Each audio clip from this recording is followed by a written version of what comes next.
ದೇವರ ಪವಿತ್ರ ನಾಮಕ್ಕೆ ಸ್ತೋತ್ರವಾಗಲಿ. ನಾವು ಈ ಸಮಯದಲ್ಲಿ ವಾಕ್ಯದ ಕಡೆ ನಾವು ಹೋಗೋಣ. ಕೀರ್ತನೆ 25ನೇ ಅಧ್ಯಾಯವನ್ನ ಯಾರಾದ್ರೂ ಒಬ್ಬರು ತೆಗಿತೀರಾ? ಕೀರ್ತನೆ 25ನೇ ಅಧ್ಯಾಯದ ಅದರ 14ನೇ ವಾಕ್ಯವನ್ನ ನಾವು ಓದೋಣ. ಯೆಹೋವನು ತನ್ನ ಸದ್ಭಕ್ತರಿಗೆ ಆಪ್ತ ಮಿತ್ರನಂತಿರುವನು. ಹಲ್ಲೆಲೂಯ. ಏನಂತೆ? ದೇವರು ತನ್ನ ಭಕ್ತರಿಗೆ ಆಪ್ತ ಮಿತ್ರನಂತೆ ಇರ್ತಾನಂತೆ. ಆದ್ರೆ ನನ್ನ ದೇವರು ಹೇಳ್ತಿರುವಂತ ವಿಷಯ ಏನು ಗೊತ್ತಾ? ನನ್ನ ಭಕ್ತರಿಗೆ ಹೇಳು, ಯಾರ ಮುಂದೇನೋ ನೀನು ಯಾರ ವಿಷಯದಲ್ಲಿ ದುಃಖ ಪಡಕ್ ಹೋಗ್ಬೇಡ, ನಿನಗೊಬ್ಬ ಒಳ್ಳೆ ಸ್ನೇಹಿತನು ದೇವರಿದ್ದಾನೆ ಅಂತ ಹೇಳು. Hallelujah, hallelujah, hallelujah. ದೇವರೇ ಅಂತ ನಾವು ಭಕ್ತಿಯಿಂದ ಕಣ್ಣು ಮುಚ್ಚಿ ದೇವರ ಮುಂದೆ ಹತ್ತು ಗೋಳಾಡ್ತೀವಿ, ಪ್ರಾರ್ಥನೆ ಮಾಡ್ತೀವಿ, ದೇವರನ್ನ ಹುಡುಕ್ತೀವಿ, ವಾಕ್ಯ ಧ್ಯಾನ ಮಾಡ್ತೀವಿ. ಇದರ ಮಧ್ಯದಲ್ಲಿ ದೇವರು ಹೇಳ್ತಾನೆ, ಮಗನೇ ಮಗಳೇ, ನಿಮಗೆ ತಂದೆ ಮಾತ್ರವಲ್ಲ, ನಾನು ನಿಮ್ಮ ಸ್ನೇಹಿತನಾಗಿ. ಹಲ್ಲೆಲೂಯ. ಕೆಲವೊಂದು ವಿಷಯಗಳು ತಂದೆ ತಾಯಿ ಮುಂದೆ ಮಕ್ಕಳು ಹೇಳಲ್ಲ, ಭಯ ಪಡ್ತಾರೆ. ಹೌದಲ್ರಿ? ತಂದೆ ತಾಯಿಗೆ ಗೊತ್ತಿಲ್ದಂಗೆ ಕೆಲವು ವಿಷಯಗಳು ತಪ್ಪು ನಡೆದಾಗ ತಂದೆ ತಾಯಿಗೆ ಗೊತ್ತು ಮಾಡಲ್ಲ. ಆದ್ರೆ ಅವರ ಜೀವಿತದಲ್ಲಿ ಏನೇನೋ ನಡೀತದೋ ಅದೆಲ್ಲ ಅವರಿಗೊಂದು ಕ್ಲೋಸ್ ಫ್ರೆಂಡ್ ಇಟ್ಕೊಂಡಿರ್ತಾರೆ, ಅವರ ಮುಂದೆ ಶೇರ್ ಮಾಡ್ತಾರೆ. ಅದಕ್ಕೆ ಇವತ್ತಿನಿಂದ ನಿನ್ನ ಕ್ಲೋಸ್ ಫ್ರೆಂಡ್ ಯಾರು ಗೊತ್ತಾ? ಯೇಸು ಸ್ವಾಮಿ. ಏನಾದ್ರೂ ಶೇರ್ ಮಾಡ್ಬೇಕಾ? ತಪ್ಪು ಮಾಡ್ಬಿಟ್ಟಿದೀಯಾ? ಪರವಾಗಿಲ್ಲ, ಮೊಣಕಾಲು ಹಾಕಿ ದೇವರ ಮುಂದೆ ಹಂಚ್ಕೋ, ದೇವರೊಟ್ಟಿಗೆ ಅದನ್ನ ಹೇಳು. ಹಲ್ಲೆಲೂಯ. ಸ್ನೇಹಿತರು ಹೇಳ್ತಾರೆ, ಅಯ್ಯೋ ಹಿಂಗ್ ನಡಿಬಾರ್ದಾಗಿತ್ತು, ಹಿಂಗ್ ನಡೀತಾ ಇರ್ಲಿ ಬಿಡು, ನೋಡೋಣ ಮಾಡೋಣ ಅಂತ ಹೇಳ್ತಾರೆ. ಆದ್ರೆ ನನ್ನ ದೇವರು ಪರಿಹಾರವನ್ನೇ ಹುಡುಕಿಕೊಡ್ತಾನೆ. ನನ್ನ ದೇವರು ಅದರಿಂದ ದಾಟಿಸಿ ಹೊರಗೆ ತರ್ತಾನೆ. ಇದೀರಾ ಇಲ್ಲೇ? ಹಾಗಾದ್ರೆ ನಿನ್ ಪಕ್ಕದಲ್ಲಿದ್ದವರಿಗೆ ಹೇಳು, ಇನ್ನು ಮುಂದೆ ನನಗೆ ನಿಜವಾದ ಸ್ನೇಹಿತನು ನನ್ನ ಯೇಸು ಆಗಿದ್ದಾನೆ. Hallelujah, hallelujah. ಇಲ್ಲಿದ್ದವ್ರು ಎಲ್ಲರೂ ನಮ್ಮನ್ನು ಗುಮ್ಮವ್ರೆ, ಎಲ್ಲರೂ ಒಂದ್ ರೀತಿಯಲ್ಲಿ ನಮ್ಮನ್ನು ಹೊಡೆಯವರೇ. ಆದ್ರೆ ನನ್ನ ಯೇಸು ನನ್ನ ಭವಿಷ್ಯತ್ತನ್ನು ರೂಪಿಸ್ತಾನೆ. ನನ್ನ ಯೇಸು ನನ್ನ ಕಷ್ಟದಲ್ಲಿ ಸಿಲುಕಿದಾಗ ನನಗೆ ಸಹಾಯಕ್ಕೆ ಓಡಿ ಬರ್ತಾನೆ. ನಾನು ಏನಾದ್ರೂ ಹೇಳ್ಕೊಂಡ್ರೆ ಆತನು ಕೋಪ ಮಾಡೋದಿಲ್ಲ, ಅದು ನನ್ನನ್ನ ಸಮಜಾಯಿಸಿ ಅದರಿಂದ ಪಾರ ಮಾಡೋದಕ್ಕೆ ಮಾರ್ಗವನ್ನ ಹುಡುಕಿಕೊಡ್ತಾನೆ, ಆ ಮಾರ್ಗವನ್ನ ತೆರೆದುಕೊಡ್ತಾನೆ. Hallelujah, hallelujah. ದೇವರ ಸ್ನೇಹಿತನಿದ್ದಾನೆ ಯಾರೊಬ್ರು? ಹಲ್ಲೆಲೂಯ. ದೇವರ ಸ್ನೇಹಿತನು ಯಾರು? ಅಬ್ರಹಾಮನ. ದೇವರಿಗೆ ಸ್ನೇಹಿತನಂತೆ. ಹಲ್ಲೆಲೂಯ. ದೇವರ ಸ್ನೇಹಿತನಾಗಿದ್ದಂತೆ. ಕ್ಲೋಸ್ ಫ್ರೆಂಡ್ ತನ್ನವನು 4 ಮಂದಿಗೆ ನೀನು ಸುದ್ದಿ ಹಂಚಿ ಬಂದಿರ್ತಾನ. ಪೋಸ್ಟ್ ಮ್ಯಾನ್ ಅವನೇ. ಹಲ್ಲೆಲೂಯ. ನೀನು ಹಾಕಿದ ಪೋಸ್ಟ್ ಅನ್ನು ಜಲ್ದಿ ತಲುಪಿಸೋರು ಅವರೇ. ಆದ್ರೆ ನನ್ನ ಯೇಸುಗೆ ಏನಾದ್ರೂ ನೀನು ಪೋಸ್ಟ್ ಮಾಡಕ್ ಹೋದ್ರೆ ಆತನು ಸಂಗ್ರಹ ಮಾಡಿ ಇಟ್ಟು ತನ್ನ ಹೃದಯದಲ್ಲಿಟ್ಟು ತನ್ನ ಮಹಾ ಹೃದಯದಿಂದ ಕ್ಷಮಿಸಿ ನಮ್ಮನ್ನ ತನ್ನ ಪ್ರೀತಿಯನ್ನ ತೋರಿಸಿ ಮತ್ತೆ ಸ್ಥಿರಪಡಿಸ್ತಾನೆ. ಹಲ್ಲೆಲೂಯ. ಆತನು ಒಳ್ಳೆ ಸ್ನೇಹಿತನು, ಆತನು ಒಳ್ಳೆ ಸ್ನೇಹಿತನು. ಸ್ನೇಹ ಅನ್ನುವಂಥದ್ದು ಹೆಂಗ್ ಗೊತ್ತಾ? ಎದ್ದ ತಕ್ಷಣ ಫ್ರೆಂಡ್ಸ್ ಇದಾರ, ನಮ್ಗೆ ಯಾರ್ಯಾದ್ರು ಫ್ರೆಂಡ್ಸ್ ಇದಾರ ನೋಡ್ರಿ, ನಿಜವಾಗಿ ಅವ್ರ ಫ್ರೆಂಡ್ ಇದ್ರೆ ಇವತ್ತೇನ್ ಸಮಾಚಾರ, ಇವತ್ತೇನ್ ಮಾಡೋಣ, ಯಾವ ಕಡೆ ಹೋಗೋಣ, ಯಾರಿಗ್ ಭೇಟಿ ಆಗೋಣ ಅಂತ ಹೇಳಿ ಡಿಸ್ಕಸ್ ಮಾಡ್ತಾರಲ್ಲ ಫ್ರೆಂಡ್ಸ್ಗಳು. ಹಾಗಾದ್ರೆ ನಿನ್ನ ಪ್ರಾರಂಭದ ದಿನ ನಿನ್ನ ಒಳ್ಳೆಯ ಸ್ನೇಹಿತನೊಟ್ಟಿಗೆ ಕನೆಕ್ಷನ್ ಆಗ್ಬೇಕು. ದೇವ್ರೇ ಇವತ್ತು ನಾವ್ ಏನ್ ಮಾಡೋಣ, ನಾನೇನ್ ಮಾಡ್ಬೇಕಂತಲ್ಲ, ದೇವ್ರೇ ನಾವೇನ್ ಮಾಡೋಣ. ಸ್ನೇಹಿತನ ಜೊತೆ ಇರ್ತಾನೆ ತಾನೆ. ಹಲ್ಲೆಲೂಯ. ದೇವ್ರಿಗೆ ಕೇಳಬೇಕು, ದೇವ್ರೇ ಇವತ್ತು ನಮ್ ಪ್ಲಾನ್ ಏನಪ್ಪ, ಇವತ್ತು ನಾವೇನ್ ಮಾಡೋಣ, ಎಲ್ಲಿಗೆ ನಾವು ಹೋಗ್ಬೇಕಾಗಿದೆ, ಏನ್ ಮಾಡ್ಬೇಕಾಗಿದೆ, ಯಾವ ರೀತಿಯಲ್ಲಿ ಮಾಡ್ಬೇಕಾಗಿದೆ ಅಂತ ಹೇಳಿ ನೀನು ದೇವರಿಗೆ ಕೇಳೋದಾದ್ರೆ ಆತನು ನಿನ್ನ ಸ್ನೇಹಿತನಾಗಿ ಆತನಿಗೆ ಸಲಹೆ ಕೊಟ್ಟು ಮಾಡಬೇಕಾದದ್ದನ್ನ ಸರಿಯಾದ ಸಮಯದಲ್ಲಿ ಮಾಡೋದಕ್ಕೆ, ನಿನಗೆ ಬಲ ಇಲ್ಲದೆ ಇದ್ದಾಗಲೂ ಆತನು ನಿನಗೆ ಸಹಾಯ ಮಾಡಿ ಅದರ ಮುಕ್ತಾಯ ಮಾಡೋದಕ್ಕೆ ಕಾರಣ. ಅದು ನನ್ನ ಸ್ನೇಹಿತನ ಗುಣ. ಆಮೆನ್. ಯೋಹಾನನ ಬರೆದ ಸುವಾರ್ತೆ 15ನೇ ಅಧ್ಯಾಯದ 15ನೇ ವಾಕ್ಯ ಯಾರಾದ್ರೂ ಓದ್ತೀರಾ? ಇನ್ನು ಮೇಲೆ ನಾನು ನಿಮಗೆ ಆಳು ಅನ್ನೋದಿಲ್ಲ. ಹಲ್ಲೆಲೂಯ. ಇನ್ನು ಮೇಲೆ ನಾನು ನಿನಗೆ ಆಳು ಅನ್ನೋದಿಲ್ಲ. ಹಲ್ಲೆಲೂಯ. ಹಾ, ಯಜಮಾನನ್ನು ಮಾಡುವಂತದ್ದು ಆಳಿಗೆ ತಿಳಿಯೋದಿಲ್ಲ. ಗೊತ್ತಾಗತ್ತಾ? ಹಲ್ಲೆಲೂಯ. ಒಬ್ಬ ಯಜಮಾನನಿದ್ದಾನೆ, ಅವನ ಕೈ ಕೆಳಗಡೆ ಕೆಲಸ ಮಾಡೋರಿಗೆ ಯಜಮಾನ ಏನ್ ವಿಚಾರ ಮಾಡ್ತಾನಂತೆ ಆಳಿಗೆಲ್ಲ ಗೊತ್ತಾಗ್ಬಿಡ್ತದ. ಹಲ್ಲೆಲೂಯ. ಒಬ್ಬ ವ್ಯಕ್ತಿ ಇದ್ದಂತೆ, ಒಬ್ಬ ಯಜಮಾನನು, ಅವನಿಗೆ ಒಬ್ಬ ಕೆಲಸಗಾರ ಬೇಕಾಗಿದ್ದ. ಆ ಯಜಮಾನ ಹೋಗಿ ಒಬ್ರಿಗೆ ಕೇಳ್ತಾರೆ, ನೀನ್ ನನ್ನ ಕಡೆ ಕೆಲಸ ಮಾಡೋದಕ್ಕೆ ಬರ್ತೀಯ, ನಿನಗೆ ಒಳ್ಳೆ ಪೇಮೆಂಟ್ ಕೊಡ್ತೇನೆ, ನಿನಗೆ ಒಳ್ಳೆ ಪೇಮೆಂಟ್ ಕೊಡ್ತೇನೆ, ಹಲ್ಲೆಲೂಯ ಅಂತ ಹೇಳಿ ಅವನ ಜೊತೆಯಲ್ಲಿ ಒಂದು ಒಪ್ಪಂದ ಮಾಡಿ ಕರ್ಕೊಂಡು ಬಂದ್ರು. ಮಾರನೇ ದಿನ ಅವನ ಕೆಲಸ ಪ್ರಾರಂಭ ಆಯ್ತು. ಯಜಮಾನ ಬಂದ. ಸ್ಟಾರ್ಟಿಂಗ್ ಅಲ್ಲಿ ಆಳ್ ಬಂದ, ಸ್ವಾಮಿ ಇವತ್ತೇನ್ ಮಾಡ್ಬೇಕು, ನಾನು ಏನ್ ಮಾಡ್ಬೇಕು ಹೇಳ್ರಿ ಸ್ವಾಮಿ. ಯಜಮಾನನ್ ಹೇಳ್ತಾನೆ, ಈ ಟೆಂಗಿ ತಂದು ಈ ಕಡೆ ಇಡು. ಅವನ್ ಕೆಲಸ ಅದು ಇಟ್ಟ, ಕೆಲಸ ಮುಗೀತು ಸ್ವಾಮಿ, ಆಯ್ತು ಮನೆಗೆ ಹೋಗಂತ ಕಳ್ಸ್ಬಿಟ್ರು. ಮಾರನೇ ದಿನ ಮತ್ತೆ ಬಂದ, ಏನ್ ಮಾಡ್ಬೇಕು ಸ್ವಾಮಿ, ಈ ಟೆಂಗಿ ತಗೊಂಡು ಇಲ್ಲಿ ಇಡು ಅಂತ. ಹಲ್ಲೆಲೂಯ. ಮತ್ತೆ ಆ ಟೆಂಗಿ ತಗೊಂಡು ಮತ್ತೆ ಅಲ್ಲೇ ಇಟ್ಟ. ಏನ್ ಮಾಡ್ಬೇಕು, ಸರಿ ಮನೆಗೆ ಹೋಗು. ಮಾರನೇ ದಿನ ಮತ್ತೆ ಬಂದ, ಆ ಟೆಂಗಿಯನ್ನು ಮತ್ತೆ ಇಲ್ಲೇ ಇಡು. ಅವನ್ ಕೆಲಸ ಅದೇ, ಇಲ್ಲಿಂದ ಅಲ್ಲಿ ಇಡೋದು, ಅಲ್ಲಿಂದ ಇಲ್ಲಿ ಇಡೋದು. ಒಂದಿನ ಏನ್ ಮಾಡ್ಬಿಟ್ಟ ಅಂತಂದ್ರೆ, ಏನ್ ಕೇಳೋದು ಬೇಕಾಗಿಲ್ಲ ಬಿಡು, ಈಗ ಇಲ್ಲಿಂದ ಇಲ್ಲಿ ಇಡಬೇಕು ಅಂತ ಅವ್ನು ವಿಚಾರ ಮಾಡ್ಕೊಂಡು ಅವ್ನು ಕೇಳಲಾರ್ದೆ ಹೋಗಿ ಅಲ್ಲಿ ಇಟ್ಬಿಟ್ಟ. ಅವಾಗ ಅವನು ಹೇಳ್ತಾನೆ, ನಿನಗೆ ಇಡ್ ಬಂತ ಯಾರಂದ್ರು? ಆ ಇಟ್ಟಂಗಿಯನ್ನ ಅಲ್ಲಿ ಇಡೋತ್ ಯಾರಂದ್ರು? ಸ್ವಾಮಿ ದಿನ ಇದೇ ಕೆಲಸ ಅಲ್ಲ ನಂದು, ಅಲ್ಲಿಂದ ಇಲ್ಲಿ ಇಡೋದು, ಇಲ್ಲಿಂದ ಅಲ್ಲಿ ಇಡೋದು. ಆದ್ರೆ ಯಜಮಾನನ ಮನಸ್ಸು ಹೆಂಗಿದೆ, ಯಜಮಾನನ ಆಲೋಚನೆ ಏನಾಗಿದೆ? ಆತನು ಹೇಳಿದ ಮಾತಿಗೆ ನೀನು ತಲೆಬಾಗ್ತಾ ಇದೀಯಾ? ನಮಗೆ 4 ದಿನ ಪರಿಚಯ ಆಗ್ಬಿಟ್ರೆ ಬಹಳ, ನೋಡ್ರಿ ಸ್ನೇಹಿತರಿದ್ದಾಗ ಬಹಳ ಫಸ್ಟ್ ಸ್ಟಾರ್ಟಿಂಗ್ ಅಲ್ಲೇ ಅವ್ರ ಸ್ನೇಹ ಹೆಂಗ್ ಬೆಳೀತದ ಗೊತ್ತಾ? ಯಾರಾದ್ರೂ ಸ್ನೇಹಿತರು ಬೆಳೆಸ್ಕೊಂಡಿದ್ದೀರಾ? ಹೆಂಗ್ ಬೆಳೀತದೆ? ಭೇಟಿಯಾದಾಗ ಅಣ್ಣ ಆರಾಮದಿರಿ, ಅಕ್ಕ ಆರಾಮದಿರಿ ಅಂತ ಚಾಲುವಾಗಿ ಆಮೇಲೆ ಹಾ ಹ್ಞೂ ಅಂತ ಚಾಲು ಆಗತ್ತ, ಏ ಹೂ ಅಂತ ಚಾಲು ಆಗತ್ತ, ಲೇ ಅಂತ ಚಾಲು ಆಗತ್ತ. ಎಲ್ಲಿ ತನಕ? ಸ್ಟಾರ್ಟಿಂಗ್ ಅಣ್ಣ ಅಪ್ಪ ಅಕ್ಕ ತಂಗಿ ಅಂತ ಹೇಳಿದವರು ಏ ಹೂ ಅಂತ ಚಾಲು ಮಾಡ್ಬಿಟ್ರು. ಕಾರಣ ಏನ್ ಗೊತ್ತಾ? ಕ್ಲೋಸ್. ಹಲ್ಲೆಲೂಯ. ಅಷ್ಟರ ಮಟ್ಟಿಗೆ ಅವರ ಬಗ್ಗೆ ತಿಳ್ಕೊಂಡು ಹತ್ತಿರವಾಗಿಬಿಟ್ಟಿದ್ದಾರೆ. ಹಲ್ಲೆಲೂಯ. ಆದ್ರೆ ನನ್ನ ದೇವರು ಯಾವತ್ತು ಓ ಅಂತ ಹೇಳಿ ಮಾತಾಡೋದಿಲ್ಲ. ನನ್ನ ದೇವರು ನಿನ್ನನ್ನ ಪ್ರೀತಿಯಿಂದಲೇ ಕರೀತಾನೆ. ನನ್ನ ದೇವರು ನಿನ್ನನ್ನ ಮಮತೆಯಿಂದಲೇ ನೋಡ್ತಾ ಇದ್ದಾನೆ. ಅವನ ಕೆಲಸ ಇದೆ, ಇಲ್ಲಿಂದ ಅಲ್ಲಿ ಇಡಬೇಕು, ಅಲ್ಲಿಂದ ಇಲ್ಲಿ ಇಡಬೇಕು. ಹಲ್ಲೆಲೂಯ. ಬಂದು ಹೇಳ್ತಾನೆ, ಯಜಮಾನ ಬಂತಾನೆ, ಇಲ್ಲಿ ಇದ್ದ ಇಟ್ಟಂಗಿ ಯಾರಿಟ್ರು? ಸ್ವಾಮಿ ನಾನೇ ಇಟ್ಟೆ. ನಿನಗೆ ಯಾರು ಇಡಂದ್ರು? ಸ್ವಾಮಿ ದಿನ ಅದೇ ಕೆಲಸ ಅಂತ ನೀವು ಹೇಳ್ತಿರೋದು. ಅಲ್ಲಿ ಇಡೋ ಇಟ್ಟಂಗಿ ಇಲ್ಲಿ ಇಡಿಸ್ತೀರಿ, ಇಲ್ಲಿ ಇಡೋ ಇಟ್ಟಂಗಿ ಅಲ್ಲಿ ಇಡಿಸ್ತೀರಿ. ಹಾಗಾದ್ರೆ ನನ್ನ ಕೆಲಸ ಅದು ನನ್ನ ಇಷ್ಟ, ನಾನ್ ಪೇಮೆಂಟ್ ಕೊಡ್ತೀನಿ, ನಾನು ಹೇಳ್ದಂಗೆ ನೀ ಮಾಡ್ಬೇಕಷ್ಟೇ. ನಾನು ಹೇಳಲಾರ್ದು ಯಾಕೆ ಮಾಡಿದ್ದೀನಿ ನೀನು? ಈಗ ಇದೇ ಕೆಲಸ ನಮ್ದು. ಪ್ರಾರ್ಥನೆ ಮಾಡ್ಬೇಕಾ? ಮಾಡ್ಬೇಕು. ದಿನ ರೂಢಿ ಆಗ್ಬಿಟ್ಟಿದೆ ನಮಗೆ. 1 ತಾಸು ಪ್ರಾರ್ಥನೆ ಮಾಡೋಣ, ಅರ್ಧ ತಾಸು ಪ್ರೇಯರ್ ಮಾಡೋಣ, ಬೆಳಿಗ್ಗೆ 5 ಗಂಟೆಗೆ ಎದ್ದೇಳ್ಬೇಕು, 5 ನಿಮಿಷ ಪ್ರಾರ್ಥನೆ ಮಾಡ್ಬೇಕು, ಇಲ್ಲ 1 ಗಂಟೆ ಪ್ರಾರ್ಥನೆ ಮಾಡ್ಬೇಕು, ರೂಢಿ. ಆದ್ರೆ ಒಂದು ದಿನ ಆದ್ರೂ ಯಜಮಾನನಿಗೆ, ಸ್ವಾಮಿ ಇವತ್ತು ನಾನು ಎಷ್ಟು ಟೈಮ್ ಪ್ರಾರ್ಥನೆ ಮಾಡ್ಬೇಕು, ದೇವರೇ ಇವತ್ತು ಎಷ್ಟು ಸಮಯ ನಿನ್ ಜೊತೆ ಕೂತ್ಕೋಬೇಕು, ಇವತ್ತು ಯಾವ ವಿಷಯದ ಕುರಿತು ನನ್ನ ಜೊತೆ ಮಾತಾಡ್ಲಿಕ್ಕಿದ್ದೀರಿ, ಇವತ್ತು ಏನು ನಾನು ಮಾಡ್ಬೇಕು, ಇವತ್ತು ಯಾವುದನ್ನ ನಾನು ಮಾಡ್ಬೇಕು, ಹಲ್ಲೆಲೂಯ ಅಂತ ಕೇಳೋದಾದ್ರೆ ದೇವರು ಸ್ಪಷ್ಟವಾಗಿ ನಿನ್ ಜೊತೆ ಮಾತಾಡ್ತಾನೆ. ಇದೀರಾ ಇಲ್ಲೇ? Hallelujah, hallelujah.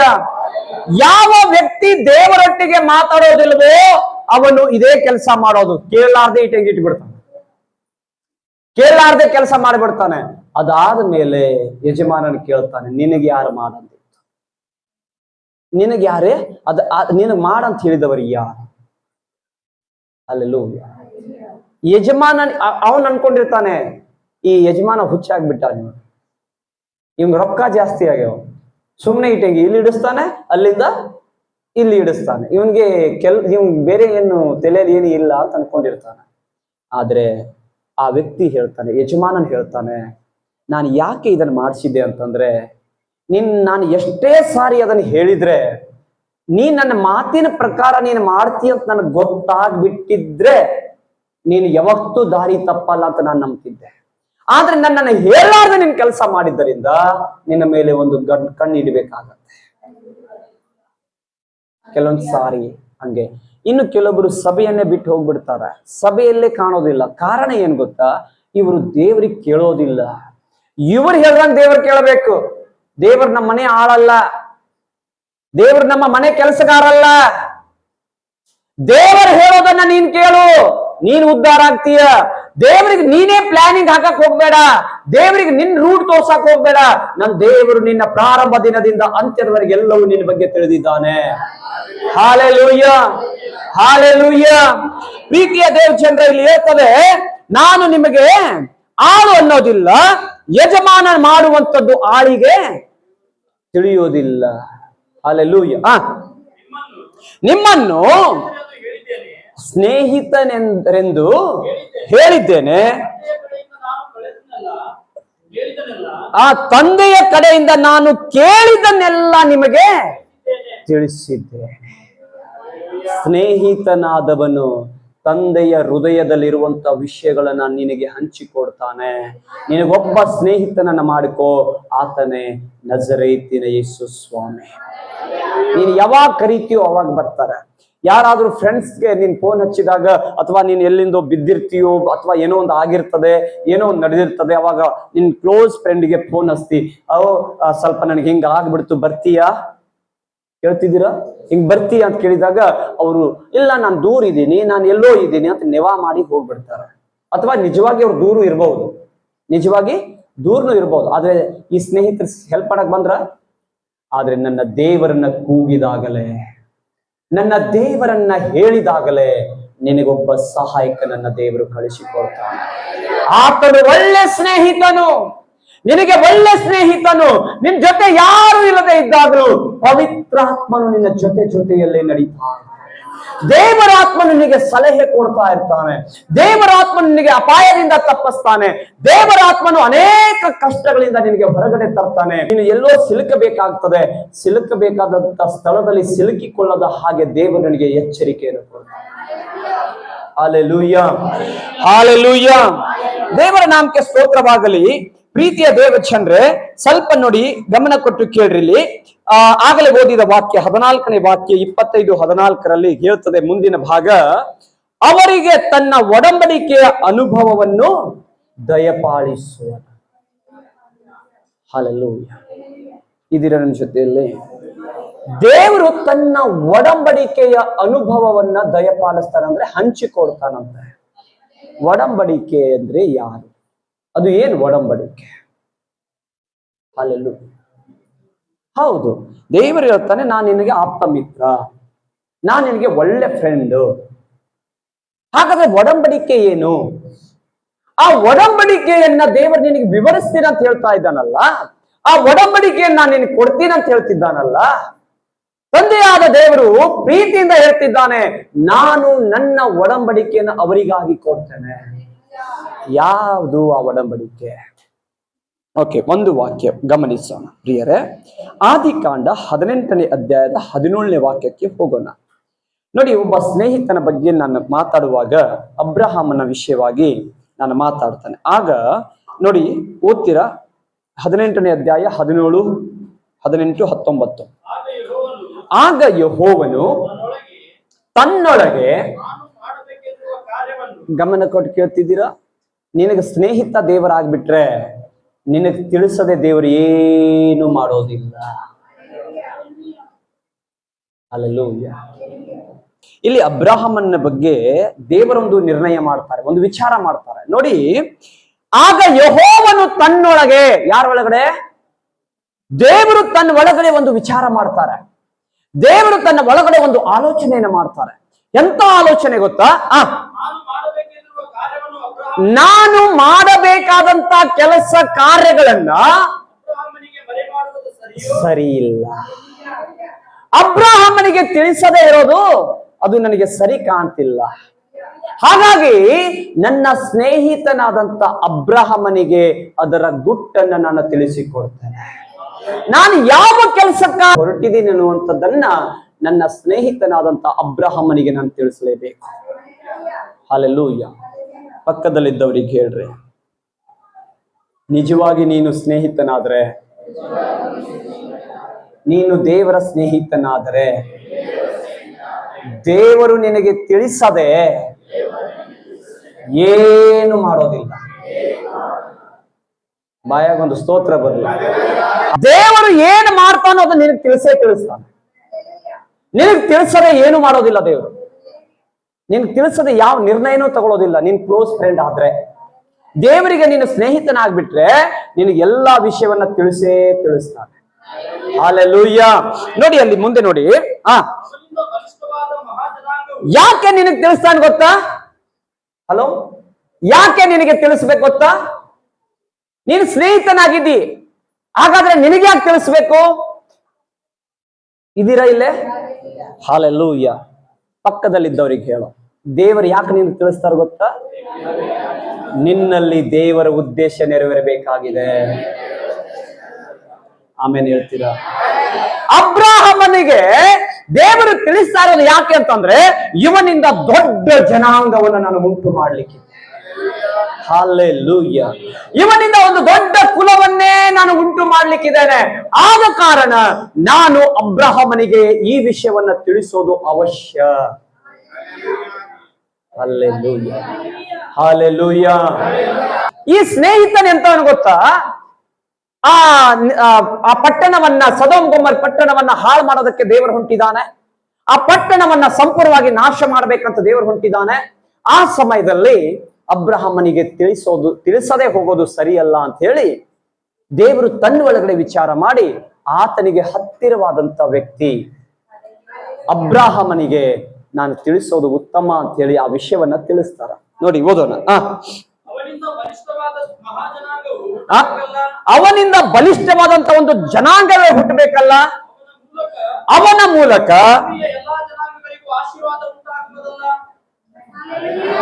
ಹಲ್ಲೆಲೂಯ. ಅವನ ಮೂಲಕ ಯಾರಿಗೆ? ಭೂಮಿಯಲ್ಲಿರುವಂತ ಪ್ರತಿ ಒಂದು ಜನಾಂಗಗಳಿಗೆ ಆಶೀರ್ವಾದ ಉಂಟಾಗ್ತದಲ್ಲ. ಆದ ಕಾರಣ ಈ ಆಶೀರ್ವಾದಕ್ಕೆ ಕಾರಣವಾದಂತ ವ್ಯಕ್ತಿಗೆ ನಾನು ಹೆಂಗೆ ಮರೆ ಮಾಡಲಿ? ಹಲ್ಲೆಲೂಯ. ಇನ್ನೊಬ್ಬರ ಆಶೀರ್ವಾದಕ್ಕೆ, ಅನೇಕ ಜನರ ಒಂದು ಅಭಿವೃದ್ಧಿಗೆ ಉಪಯೋಗವಾಗುವ ವ್ಯಕ್ತಿ, ಅನೇಕರ ಜೀವನವನ್ನ ಬದಲಾವಣೆ ಮಾಡುವಂತ ವ್ಯಕ್ತಿಗೆ ನಾನು ತಿಳಿಸದೇ ಇರೋದಕ್ಕೆ ಅದು ನ್ಯಾಯವಾಗಿ ನನಗೆ ಕಾಣ್ತಾ ಇಲ್ಲ. ಹಾಗಾಗಿ ನಾನು ಇವನು ತಿಳಿಸಲೇಬೇಕಂತ ಹೇಳಿ ದೇವರ ನಿರ್ಣಯ. ಹಲ್ಲೆಲೂಯ. ಮನುಷ್ಯರ ಬುದ್ಧಿ ಹಂಗ ದೇವರ ಬುದ್ಧಿ ಇಲ್ಲ.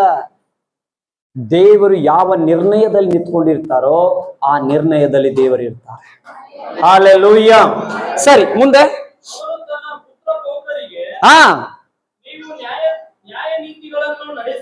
ನೀವು ನ್ಯಾಯ ನೀತಿಗಳನ್ನ ನಡೆಸಿ ಹಲ್ಲೆಲೂಯ, ಹಲ್ಲೆಲೂಯ. ಅವರ ಮಕ್ಕಳು ಮೊಮ್ಮಕ್ಕಳನ್ನ ಪಡ್ಕೊಂಡು, ಹಲ್ಲೆಲೂಯ, ಹೆಣ್ಮಕ್ಕಳು ಗಂಡು ಮಕ್ಕಳು ಪುರುಷರನ್ನ ಸ್ತ್ರೀಯರನ್ನ ಪಡ್ಕೊಂಡು ಅನೇಕರಿಗೆ ಬುದ್ಧಿವಾದ ಹೇಳಬೇಕು. ಹೆಂಗೆ? ದೇವರ ಮಾರ್ಗದಲ್ಲಿ ಭಯಭಕ್ತಿಯಿಂದ ನಡೆಯಬೇಕು. ಹಾಗಾದ್ರೆ ಈ ಮನಸ್ಸು ನಮಗಿದೆಯಾ? ಯಾರಿಗಾದ್ರೂ ಭೇಟಿಯಾದಾಗ ಇಲ್ಲ ದೇವರಿಗೆ ಭಯಭಕ್ತಿಯಿಂದ ನಡ್ಕೋ, ದೇವರಿಗೆ ಭಯಪಡು ಅಂತ ಹೇಳುವಂತ ಮನಸ್ಸಿದ್ರೆ ನಿಜವಾಗಿ ಹೇಳ್ತಾನೆ, ದೇವರ ಸ್ನೇಹ ಬೆಳೆಸೋದಕ್ಕೆ ಹತ್ತಿರವಾಗಿ ಬಂದಿದ್ದೀರಿ. ದೇವರಿಗೆ ಸ್ನೇಹಿತರಾಗೋದಕ್ಕೆ ಬಹಳ ಹತ್ತಿರವಾಗಿದ್ದೀರಿ. ಏನ್ ಅವ್ರ ಪಾಡಿಗೆ ಹೆಂಗಾರ ಆಗ್ಲಿ ಬಿಡ್ರಿ, ಹೆಂಗಾರ ಹಾಳಾಗ್ಲಿ, ಹೆಂಗಾರ ಜೀವನ ಮಾಡ್ಲಿ ಅಂತ ಅನ್ಕೋದಾದ್ರೆ ನೀನು ಸ್ನೇಹಿತನಲ್ಲ. ನೀನು ಸ್ನೇಹಿತನಲ್ಲ. ಸ್ನೇಹಿತರ ಹಾಗೆ ನಟನೆ ಮಾಡುವವರು, ಒಂದು ಬಿದ್ದೋಗುವ ಆತ್ಮವನ್ನ ಎಬ್ಬಿಸ್ಬೇಕಂತ ಮನೋಭಾವನೆ ತುಂಬಿದವರೇ ದೇವರಿಗೆ ಸ್ನೇಹಿತರು. ಹಲ್ಲೆಲೂಯ.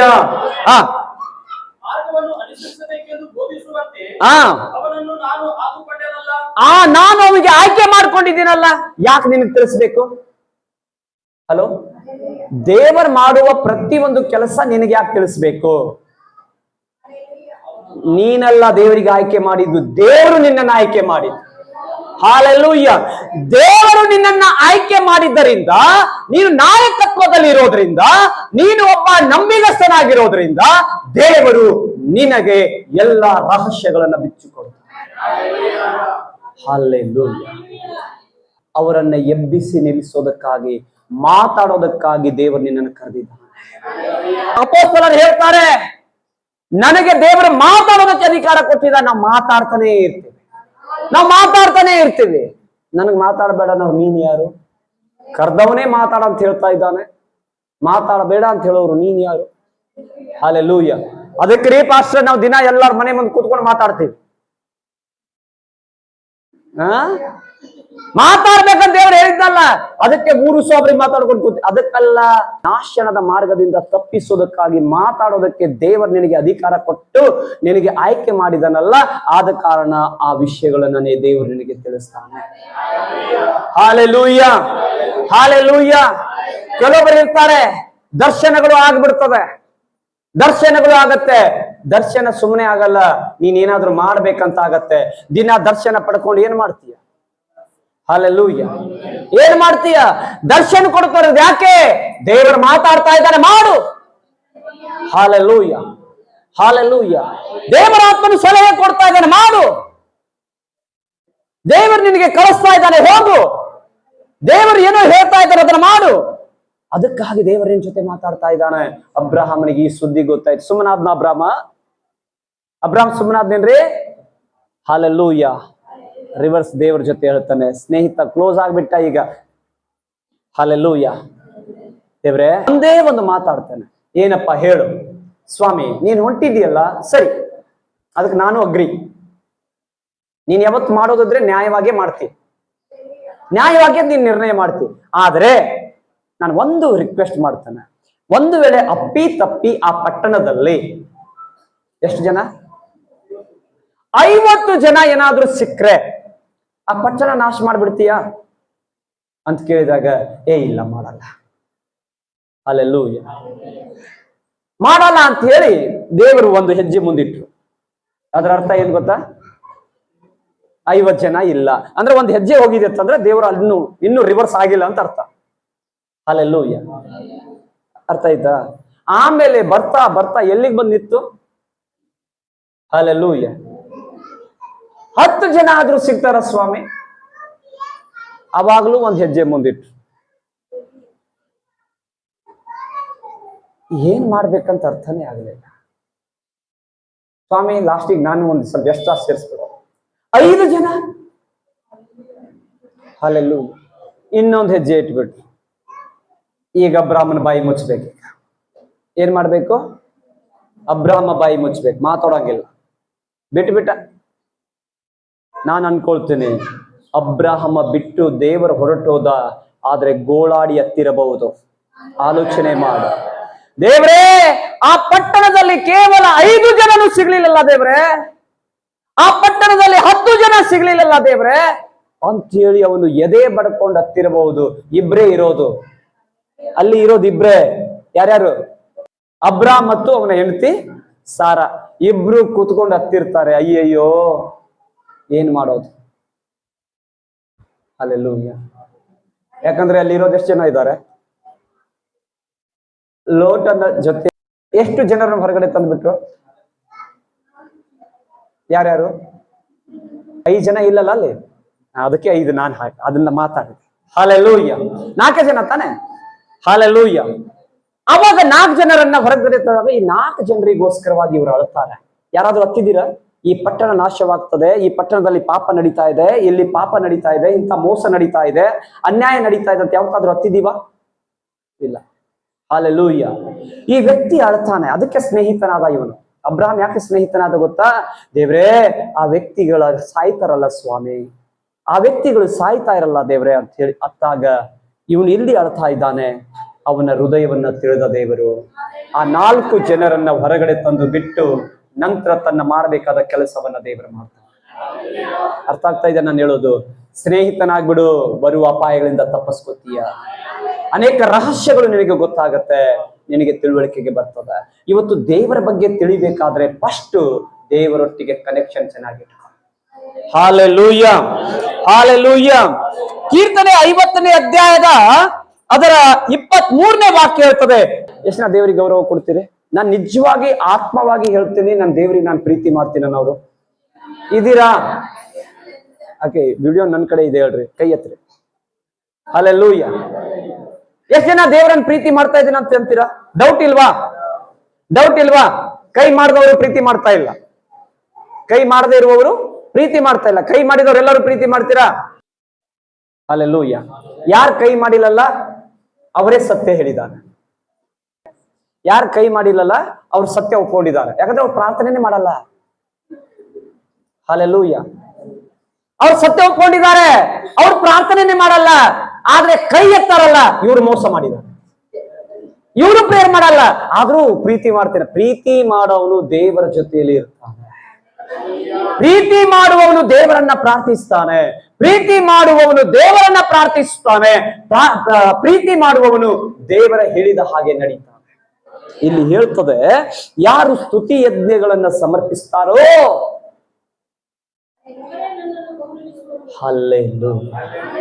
ಅವರೇ ನನಗೆ ಗೌರವ ಸಲ್ಲಿಸ್ತಾರೆ. ಯಾರು ನನಗೆ ಪ್ರಾರ್ಥನೆ ಮಾಡ್ತಾರೋ, ಯಾರು ನನ್ನ ಜೊತೆ ಮಾತಾಡ್ತಾರೋ, ಯಾರು ನಾನು ಹೇಳೋದನ್ನ ಕೇಳ್ತಾರೋ, ಯಾರು ನಾನು ಹೇಳಿದಂತೆ ನಡೀತಾರೋ ಅವರೇ ನಿಜವಾಗಿ ನನ್ನನ್ನು ಪ್ರೀತಿ ಮಾಡೋರು. ವಾರಕ್ಕೊಮ್ಮೆ ಪ್ರಾರ್ಥನೆ ಮಾಡೋರು ಲಿಸ್ಟ್ನಾಗಿಲ್ಲ. ಹಲ್ಲೆಲೂಯ. ಅದಕ್ಕೆ ಯಾರೆಲ್ಲ ಕೈ ಮಾಡಿಲ್ಲಲ್ಲ ನೀವು ಸತ್ಯ ಒಪ್ಕೊಂಡಿದ್ದೀರಿ, ಇದಕ್ಕೆ ದೇವರು ನಿಮ್ಮನ್ನು ಮೆಚ್ಚಿದಾನ. ಹಲ್ಲೆಲೂಯ. ಯಾರ ಕೈ ಎತ್ತಿ ಪ್ರಾರ್ಥನೆ ಮಾಡಿಲ್ಲಲ್ಲ ನೀವು ಮೋಸ ಮಾಡ್ಬೇಡ್ರಿ. ದೇವರಿಗೆ ನಟನೆ ಮಾಡ್ತಾ ಇದ್ರಿ ದೇವರ ಮುಂದೆ. ಹಲ್ಲೆಲೂಯ. ಹಾಗಾದ್ರೆ ಕೈ ಎತ್ತಿದವರು, ಕೈ ಎತ್ತದವರು, ಇವತ್ತಿನಿಂದ ನಾನು ಯೇಸುವನ್ನ ಪ್ರೀತಿಸ್ತೇನಂತ ಮನಸ್ಸು ನಿನಗಿದ್ರೆ ಪ್ರತಿ ದಿನ ದೇವರೊಟ್ಟಿಗೆ ಮಾತಾಡೋದನ್ನ ಕಲಿ. ಪ್ರತಿ ದಿನ ದೇವರೊಟ್ಟಿಗೆ ಒಂದು ಸಂಬಂಧವನ್ನ ಕಳಿ. ಪ್ರತಿ ದಿನ ದೇವರೊಟ್ಟಿಗೆ ಒಂದು ಸಂಪರ್ಕವನ್ನ ಇಟ್ಕೋ. ದಿನಾಲು ದೇವರೊಟ್ಟಿಗೆ ಮಾತಾಡೋದನ್ನ ಕಲಿ. ಅದಕ್ಕೆ ಹೇಳ್ತಾನೆ, ಆ ವ್ಯಕ್ತಿಗಳು ಮಾತ್ರ ನನಗೆ ಗೌರವ ಕೊಡೋದಕ್ಕೆ ಸಾಧ್ಯ. Hallelujah, hallelujah. ಪ್ರೀತಿಯ ದೇವ ಜನರೇ, ಅವರೇ ನನ್ನನ್ನು ಗೌರವಿಸುವರು.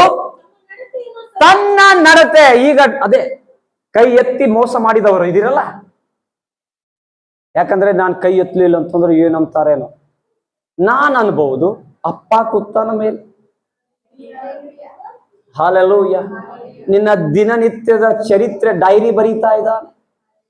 ದಿನ ನೀನ್ ಏನೇನು ಮಾಡ್ತಾ ಇದ್ದಿ ಎಲ್ಲ ಬರೆದಿಡ್ತಾ ಇದ್ದಾನೆ ದೇವರು. ಹಲ್ಲೆಲೂಯ. ಅದಕ್ಕೆ ಏನ್ ಗೊತ್ತಾ, ಪ್ರೀತಿ ಮಾಡೋರು ಯಾರಂತಂದ್ರೆ ದೇವರಿಗೆ ಯಾವಾಗ್ಲೂ ದೇವರ ಜೊತೆಯಲ್ಲಿ ದೇವರು ಹೇಳಿದಂಗೆ ನಡೆಯುವವರು ದೇವರನ್ನ ಪ್ರೀತಿ ಮಾಡ್ತಾರೆ. ಆಮೆನ್. ಹಲ್ಲೆಲೂಯ. ಆದ್ರೆ ಮುಂದಿನ ವಾಕ್ಯ ನೋಡಿ, ತನ್ನ ನಡತೆಯನ್ನ ಸರಿಪಡಿಸಿಕೊಳ್ಳುವವರಿಗೆ. ಹಲ್ಲೆಲೂಯ. ಈಗ ಹೇಳ್ತೇನೆ ಕೇಳ್ರಿ, ಕೈ ಎತ್ತಿದವರು ಎತ್ತದವರು ನಿಮ್ ನಡತೆ ಇವತ್ತು ಸರಿ ಮಾಡ್ಕೊಂಡು ಬಿಟ್ರೆ ಈಗಲೇ ಇದೇ ಕ್ಷಣ ಇದೇ ಗಳಿಗೆಯಲ್ಲಿ ನಿನಗೂ ನಿನ್ನ ಕುಟುಂಬಕ್ಕೂ ನಿನ್ನ ಪರಿವಾರಕ್ಕೆ ರಕ್ಷಣೆ ಬಂದಾಯಿತು.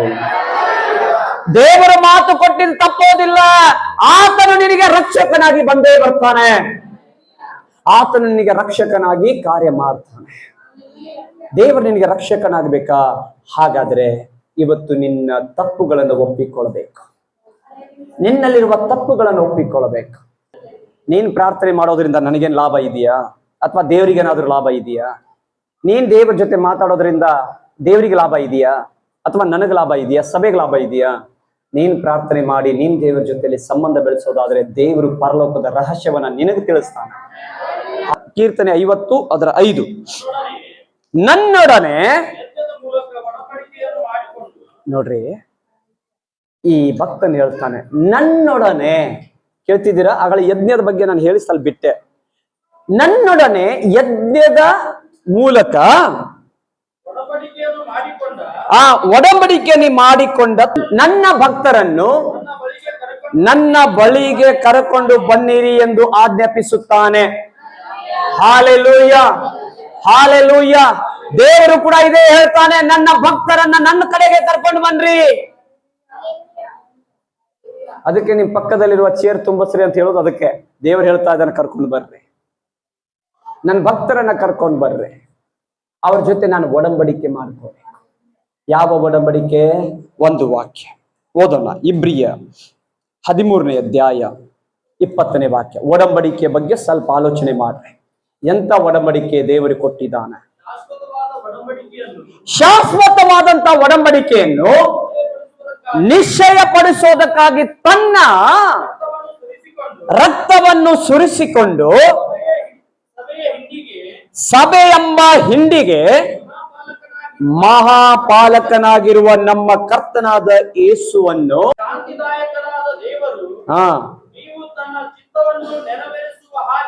ನೀವು ತನ್ನ ಚಿತ್ತವನ್ನ ನೆರವೇರಿಸುವ ಹಾಗೆ ಸಕಲ ಸತ್ಕಾರ್ಯಗಳಿಂದ ಬೇಕಾದ ಅನುಕೂಲವನ್ನು ನಿಮಗೆ ಅನುಗ್ರಹಿಸಲಿ. ಯಾವ ಒಡಂಬಡಿಕೆ? ಕ್ರಿಸ್ತನ ರಕ್ತದ ಒಡಂಬಡಿಕೆ.